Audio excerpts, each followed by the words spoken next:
unsa kuno akong maingon atong nasa Hong Kong nga payabangan kuno og sweldo. Ang akong matubag din ha abayot, gamay mi og sweldo dinhi sa Middle East, pero gikan na sa amo ang kahago kanang di pang kaon sa among pamilya nga among gipadala nga kwarta gikan diri sa amua.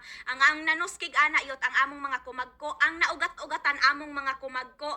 Dili ning among mga taler nga mag-violet, dili parehas din sa inyo ha. Oy, sorry, masoko na pod mo yot. Sayo pod mo pagpaninood. Isa pa mo ingon mo sa among nga kulang mi og skincare dinhi. Wala na mi mga skincare, kulang mi tulog, kulang mi sa kaon, kulang mi sa mga sweldo, kulang-kulang unya daghan og ipangkulata dinhi. Mali man ang inyo habayot. Kaya ang amo diri kami man ang celebrity aning balaya. Silusan pagani min dira ko labi sa ingon ani ning amo ang panagway, mao nang ingon ana mi kagwapa. Kaming nasa Saudi, mga gwapa mi og dili bunog ang amo ang taler. Masoko na po ning taga Hong Kong. Sorry. Kahit gaano pa yung kalaki, no?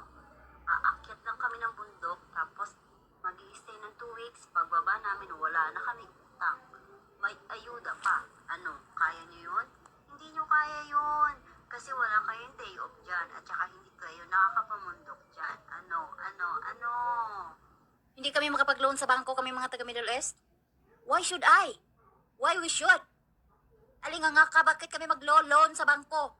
Ay marami kami pera, mayaman kami, hindi kami kagaya yung mga balautang. Mga ambisyosa, wala na may bubuga ng umutang para sa bangko. Ha? Wala kaming day off? Sino nagsabi sa'yo? Ha? Sino nagsabi sa'yo wala kaming day off? Nagro-robing ka ba dito sa amin lahat? Ha? Sinungaling ka? Hindi namin kailangan yung utang-utang sa bangko na yan kasi marami kaming pera, may ipon kami at higit sa lahat, hindi kami kabit. Huwag na kayo magalit na may anibembang dito ang mga tao. Kasi afford nila mag-arkila ng hotel. Hotel. Yes, hotel.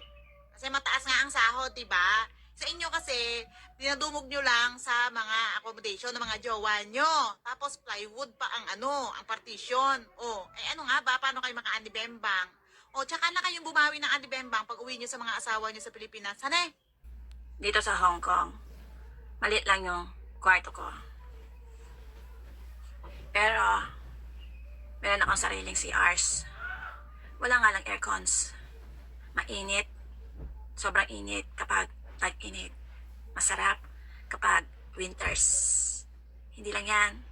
Kahit maliit ang kwartos at walang aircons, sumasahod naman ako ng 8,500.